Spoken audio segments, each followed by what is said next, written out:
반갑습니다. KG물류그룹 정초영 가맹거래사입니다. 오늘은 포장이사 손해배상의 일반적인 기준에 대해서 좀 설명을 드리도록 하겠습니다. 우선 그 손해배상을 하기 위해서는 어떤 법상 근거가 있는데요.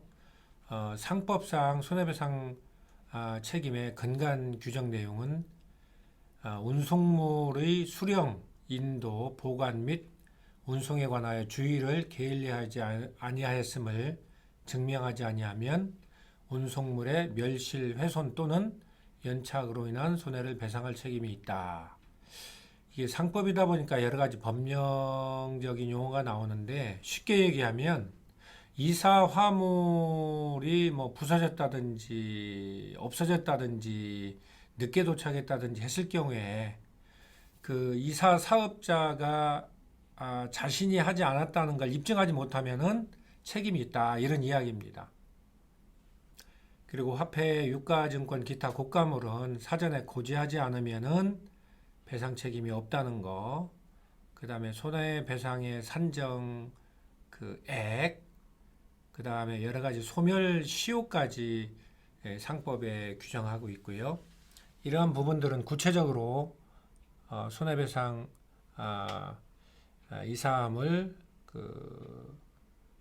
손해배상 약관에 다 명시가 되어 있는 내용들이라서 그때 좀 상세하게 설명을 드리도록 하겠습니다.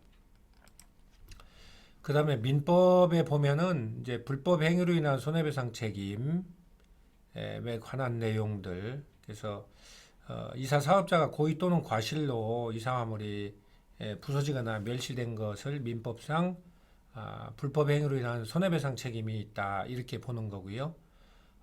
어떤 그 정신적인 피해까지도 입증이 가능하고 실제 발생했다면 위자료 등에 대한 이런 그 재산상 외적인 손해배상 경우는 민법에 의해서 청구할 수 있는 여지가 있습니다. 그 다음에 사용자 책임이라는 민법상 규정에 의해서요, 이사 사업자 이외에 이사 사업자의 그 인부 작업원이 발생시킨 파손이나 분실에 대해서도 이사 사업자가 손해배상 책임이 있다는 거. 그 다음에 손해배상의 범위 및 방법에 있어서 이게 통상손해냐 특별손해냐, 예를 들어서 통상손해는 아까 그 상법에서 얘기했던 거와 같은 차원의 손해배상이 되면 될 텐데, 어떤 특별한 손해가 발생한 경우, 그러한 경우에는 여기서 민법 규정에 의해서 추가로 손해배상을 청구할 수가 있는데, 특별 손해라 하면 그 사업자가 미리 알았거나 또는 알 수 있었던 그런 손해, 그러한 손해가 통상적인 손해 이외에 특별한 손해가 있는데, 그 손해를 사업자가 알았거나 알 수 있었던 그런 상황에서는 손해배상 책임이 있다, 이런 이야기입니다. 그리고 손해배상은 기본적으로 이제 금전배상의 원칙이라는 거, 그 다음에 사업자가 어떤 전체 파손 물품에 대한 전액 배상을 했을 경우에는 손해배상자 대위의 규정에 의해서 그 파손된 물건에 대해서는 이사 사업자의 어떤 물건으로 된다, 소유권 이전된다, 이런 내용도 민법에 규정하고 있고요. 그 다음에 이제 소멸 시효에 관한 그런 내용들도 마찬가지로 민법에 규정을 하고 있습니다. 그러면 이러한 그 상법과 민법의 어떤 법령 근거의 기준에서 이 사항을 표준 약관에 대해서 이하에서는 설명을 드리도록 하겠습니다. 이 사항을 표준 약관 그 9조 1항에 따르면 고객에게 책임이 있는 사유로 계약이 그 해제됐을 때, 또는 뭐 고객이 파기했을 때는 이삿날 하루 전까지는 그 계약금에 대해만큼만 손해배상을 하면 되고, 이삿날 당일날 이사를 못하겠다고 통지한 경우에는 계약금의 2배를 손해배상을 해야 되는 거고요. 이미 지급한 계약금은 이제 별도로 이제 반환을 하는 개념입니다. 계약금은 반환을 하고 계약금만큼의 손해 내지는 계약금의 배액만큼의 손해라는 의미이기 때문에 만약에 계약금을 돌려주지 않는다면 그건 인수 하루 전까지 통지한 경우에는 계약금을 돌려주지 않으면 그냥 손해배상을 한 거와 마찬가지인 거죠. 그리고 인수 당일날 통지했다면은 계약금만큼만 더 주면 손해배상이 된다. 이런 의미입니다. 이에 반해서 사업자에게 책임 있는 사유로 계약을 해지할 경우에는 고객 경우보다 굉장히 무겁게 규정을 하고 있습니다.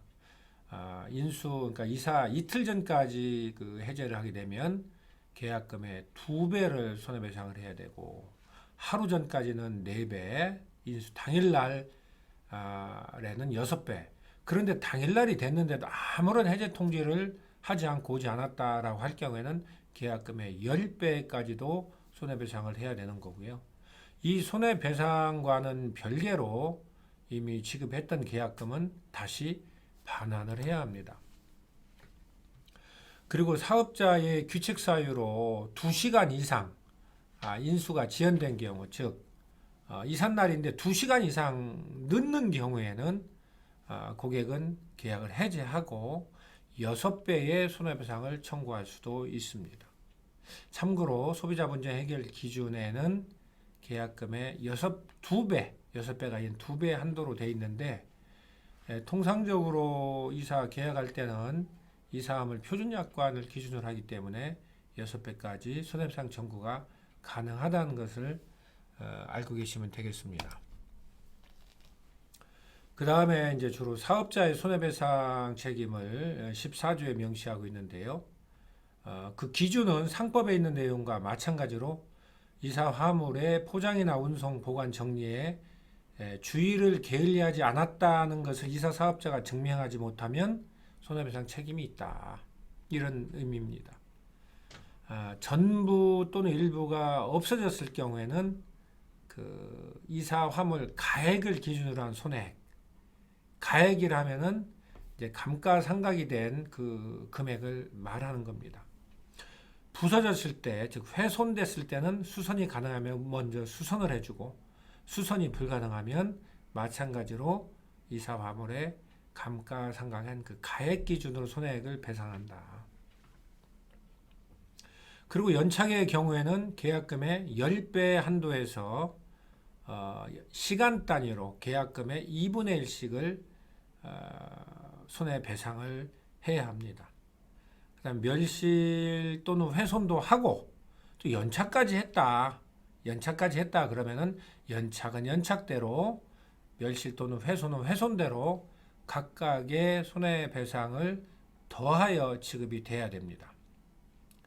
그리고 참고로 민법 제393조에 의한 손해배상 규정에 따라서 이러한 사업자의 손해배상이 단순한 과실이 아니라 어떤 중대한 과실이나 사업자의 어떤 고의로 인해서 이런 멸실이나 훼손이나 연착이 발생했다면 이거는 여기서 말한 뭐 2배, 4배, 뭐 10배 뭐 이런 걸 떠나서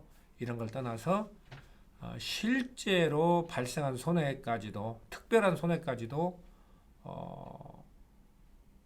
손해배상을 해야 된다. 이런 이야기입니다.